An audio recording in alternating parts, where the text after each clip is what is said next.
That is why I will resign as leader of the Labour Party. I have spoken to His Majesty the King this morning to inform him of my decision.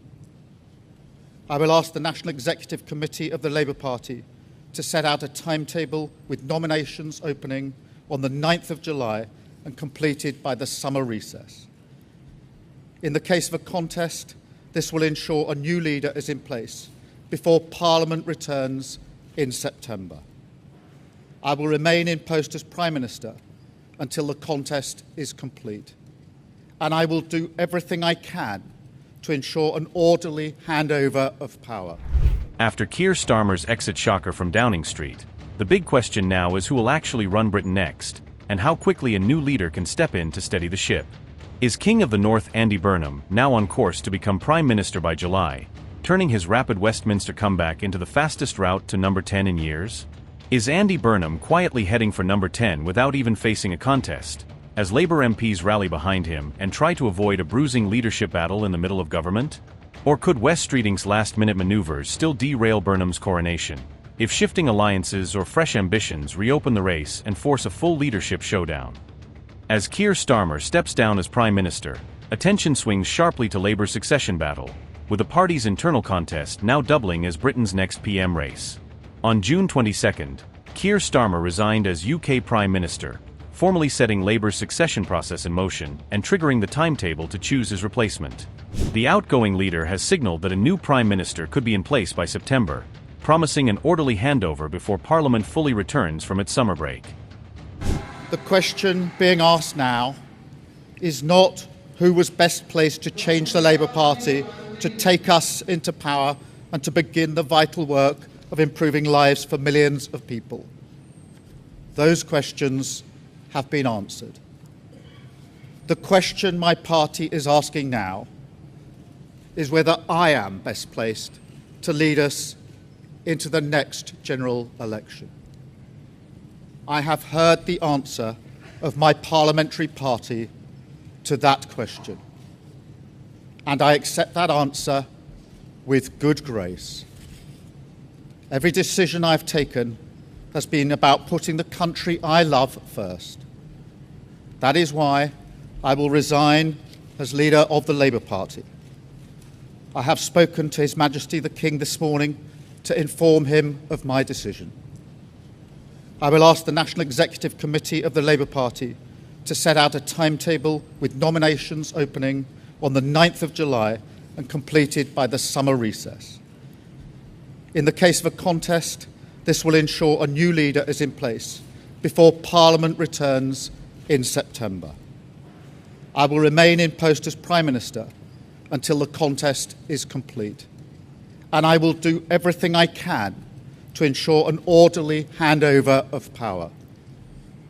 I will also give my successor my full and unequivocal support, knowing that they will inherit a Britain that is far stronger and fairer than the one I inherited 2 years ago, better prepared for the challenges ahead, and better able to ensure the Labour Party secures a second term in office. I want to thank all of those friends and colleagues who have been at my side for these past 6 years or so, for their incredible commitment, service and support. I want to thank the brilliant No. 10 staff and our country's extraordinary civil service who dedicate their lives to public service.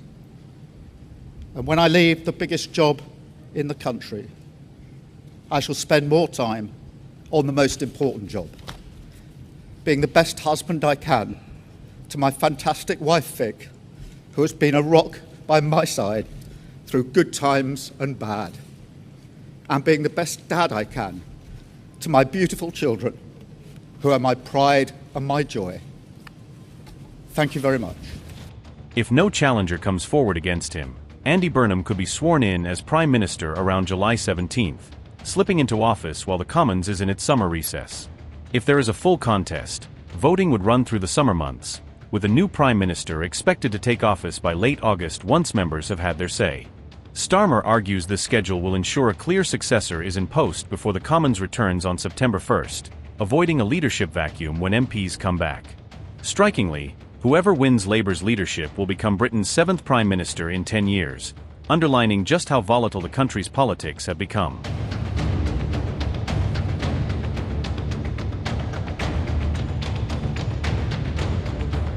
Let's take a closer look at the two main contenders now poised to become the UK's next Prime Minister, and what each would mean for Labour and the country.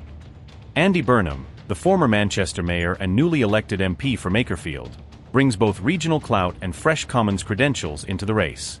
He has formally confirmed his bid to replace Keir Starmer, making clear he wants to move from the backbench straight into the top job. Burnham is widely seen as the frontrunner in the race, with early backing suggesting he could secure a commanding lead among Labour MPs. His emerging campaign message centres on economic growth and political stability, promising calm leadership after years of churn at the top.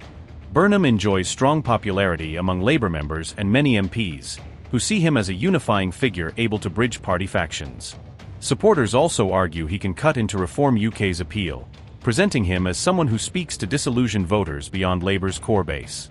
He previously held cabinet roles under past Labour governments, giving him frontline experience of national decision-making and Whitehall machinery. If no serious rival emerges, Burnham could walk into No.10 by mid-July, turning his leadership bid into one of the fastest ascents in recent history. Wes Streeting, a former Health Secretary and senior Labour figure, brings cabinet-level experience and a sharp public profile into any leadership conversation. He is known as a centrist modernizer, often pitching himself as a bridge between Labour's traditional base and voters worried about economic credibility. Streeting had previously prepared to challenge Starmer himself, signalling long-standing leadership ambitions and a willingness to run at the very top. Reports suggest he had secured enough MP nominations to mount a serious campaign, proving significant support across Labour's parliamentary ranks. He presented himself as fiscally cautious and tough on spending promises, aiming to reassure markets and swing voters about Labour's economic plans. Streeting has been widely viewed as Burnham's strongest potential rival, the one candidate who could have forced a full-blown leadership contest. Yet he later decided to endorse Burnham instead of running, a move that reshaped the race and signaled a push for unity over open competition. His backing has boosted hopes of avoiding a bruising contest, making it more likely that Labour can manage a swift, uncontested transition in power.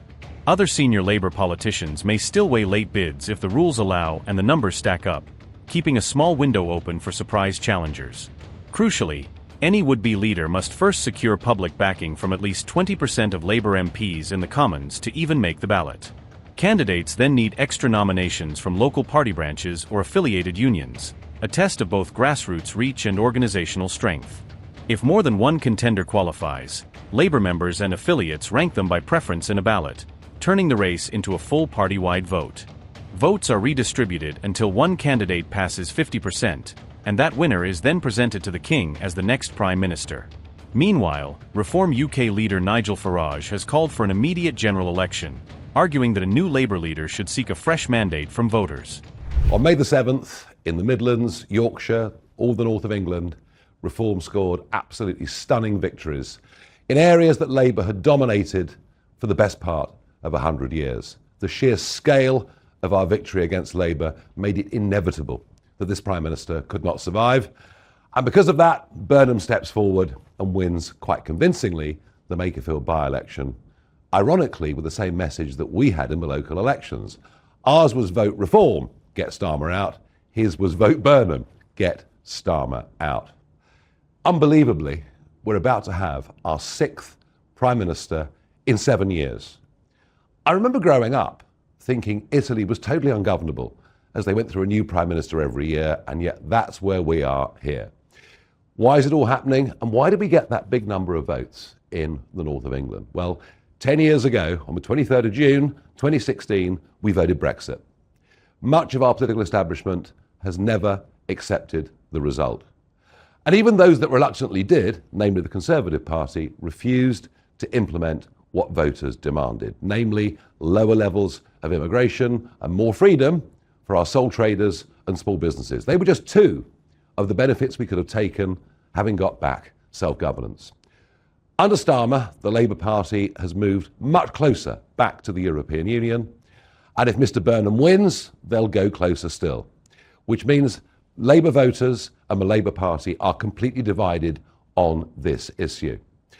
But the bigger point today is that of a mandate, is that of legitimacy.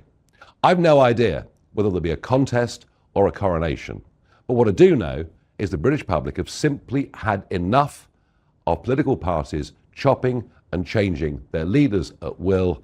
We vote for somebody in a general election to be our Prime Minister. We expect them to serve their term. And barring ill health or exceptional circumstances, what is going on here, frankly, is reminiscent of a banana republic that has totally devalued the very process of general elections and democracy. I demand, we at Reform demand, a general election. After all, when the Conservatives were chopping and changing prime ministers, Labour kept saying there should be a general election. On that point, the Conservative Party say there's no need for a general election because they're part, frankly, of the Uniparty. It's as if the whole thing is a game. Labour did not actually carry out their mandate of 24, did a whole number of things, whether it was the tax on family farms, the giving away of the Chagos Islands and much else that wasn't in the manifesto. If it is Mr. Burnham, he didn't even stand at the last general election. Britain is broken. 6 prime ministers in 7 years should convince you of that fact. We are ready for a general election, and I suspect many of you too are ready for a general election. The thought we're going to go through weeks, maybe months of paralysis in a country whose debt is rising faster than any country in the world apart from Botswana, where the boats continue to come across the English Channel every day. The whole thing is not acceptable. Let's have a general election. Let's get a government with a clear democratic mandate.